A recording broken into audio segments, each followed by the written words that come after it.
စစ်ကောင်းဆောင်ကယာတုလွှဲပေးလိုက်တဲ့ကာကွယ်ရေးဦးစီးချုပ်သစ်ဖြစ်လာသူဗိုလ်ချုပ်ကြီးရဲဝင်းဦးဆိုတာဘယ်လိုလူမျိုးပါလဲစစ်ကောင်းဆောင်ဟာသူ15နှစ်ကြာရယူထားတဲ့တပ်မတော်ကာကွယ်ရေးဦးစီးချုပ်ယာတုကိုကာကွယ်ရေးဦးစီးချုပ်ကြီးဗိုလ်ချုပ်ကြီးရဲဝင်းဦးကိုဒီနေ့ခဏနဲ့လွှဲပေးလိုက်ပါပြီသမ္မတဖြစ်ဖို့သေချာသလောက်ဖြစ်နေတဲ့စစ်ကောင်းဆောင်ဟာသူ့နောက်ကျောင်းအေးဖို့အတွက်သူ့လူုံလက်ထဲစစ်တပ်ကိုထည့်ပေးခဲ့တာပါစစ်တပ်ရဲ့နံပါတ်1ခေါင်းဆောင်ဖြစ်လာတဲ့ဗိုလ်ချုပ်ကြီးရဲဝင်းဦးအကြောင်းကိုထက်နိုင်စွာပြောပြမှာပါ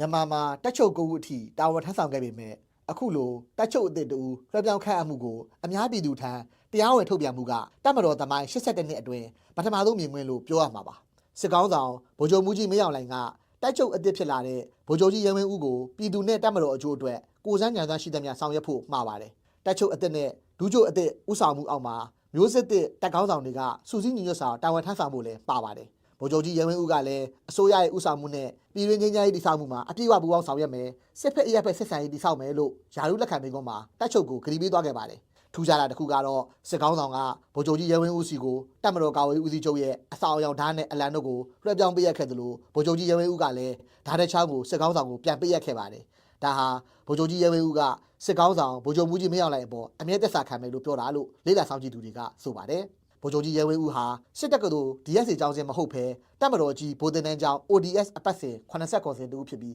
အခုချိန်မှာအသက်60ရှိနေပါပြီ ODS 89ဟာ DSA အပတ်စဉ်30နဲ့အဆင့်တူပါတယ် DSA စင်မဟုတ်တဲ့ ODS စင်ဗိုလ်ချုပ်ကြီးရဲဝင်းဦးအကြောင်းနဲ့ပတ်သက်လို့စစ်တပ်အရာရှိဟောင်းဦးလာဆွေပြောတာကတက်ချုပ်ကြီးကသူနဲ့လက်ပုံးတတိဆောင်ရွက်လာတဲ့အခါမှာသူအားကိုးယုံကြည်စိတ်ချရတဲ့တပ်မတော်ကြီးတစ်ခုလုံးကိုအထားလို့ရနိုင်တဲ့အနေအထားဖြစ်လို့တုံကြည်လို့သူပြောင်းတာဖြစ်ပါလိမ့်မယ်ကျွန်တော်တပ်မတော်ကာကွယ်ဦးစီးချုပ်တယောက်ဆိုတာက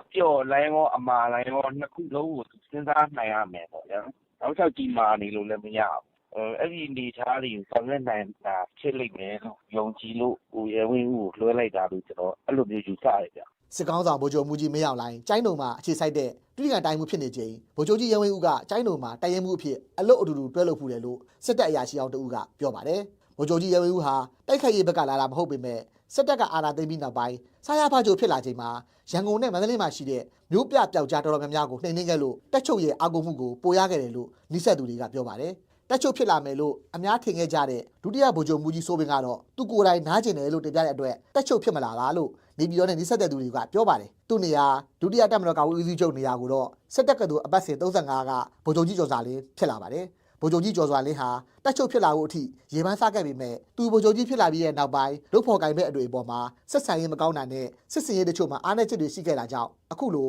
ဒုတက်ချုပ်ရာဦးနဲ့ပဲကျင်းနှက်ခဲ့ရတယ်လို့ဆိုပါတယ်စစ်ကောင်းဆောင်ဖြစ်လာတဲ့ဗိုလ်ချုပ်ကြီးရဲဝင်းဦးကတော့သူစစ်တပ်ကိုဦးဆောင်ရမယ့်အချိန်ဟာ139ခုစစ်စင်ရေးနောက်ပိုင်းစစ်တပ်ထက်ကလူတွေရဲ့စိတ်ပိုင်းရုပ်ပိုင်းအခြေအနေတွေကိုပြန်မြင့်တက်လာဖို့နဲ့ဆုံးရှုံးထားတဲ့နယ်မြေတွေကိုပြန်သိမ်းယူဖို့တာဝန်ရှိလာတယ်လို့စစ်ရေးနိုင်ငံရေးလေ့လာစောင့်ကြည့်သူတို့က BBC ကိုပြောပါတယ်နောက်တစ်ခုကတော့ဖြစ်ပေါ်လာတော့မယ့်အစိုးရသစ်လွှတ်တော်ရေးနဲ့အတူတူဟန်ချက်ညီညီလှုပ်လှုပ်နိုင်ဖို့လည်းလိုတယ်လို့ဆိုပါတယ်စစ်တပ်အရာရှိဟောင်းနိုင်ငံရေးသူတွေဒီဒေါက်တာအောင်မျိုးပြောတာကအခုလာမဲ့တပ်မတော်ကာကွယ်ရေးဦးစီးချုပ်အသစ်ဟာ professional soldier ဖြစ်တယ်နောက်ပြီးတော့စစ်သားပြည်သားတယ်အမိန့်နာခံမှုအပြည့်ရှိတယ်နောက်ပြီးတော့ဗိုလ်ချုပ်မင်းအောင်လှိုင်ကိုလည်းပုဂ္ဂိုလ်ရေးရတော့သူကကားဖတ်လို့ပေါ့နော်ညီကိုလို့နေတယ်ပေါ့နော်အဲ့တော့တော်တော်များများကတော့သူ့ရဲ့လမ်းညွှန်မှုအောက်ကပဲသူကသွားမှာပါဗိုလ်ချုပ်ကြီးရဲဝင်းဦးဟာဒေါအောင်ဆန်းစုကြည်ဦးဆောင်တဲ့အရသားအစိုးရစီကအာဏာသိမ်းတဲ့နေ့ကလည်းနေပြည်တော်မှာနိုင်ငံတော်တိုင်ပင်ခံပုဂ္ဂိုလ်ဒေါအောင်ဆန်းစုကြည်အိမ်ကိုဝင်ရောက်စီးနင်းပြီးနိုင်ငံတော်တိုင်ပင်ခံကိုဦးဆောင်ဖမ်းဆီးခဲ့သူတဦးလည်းဖြစ်ပါတယ်ခင်ဗျာ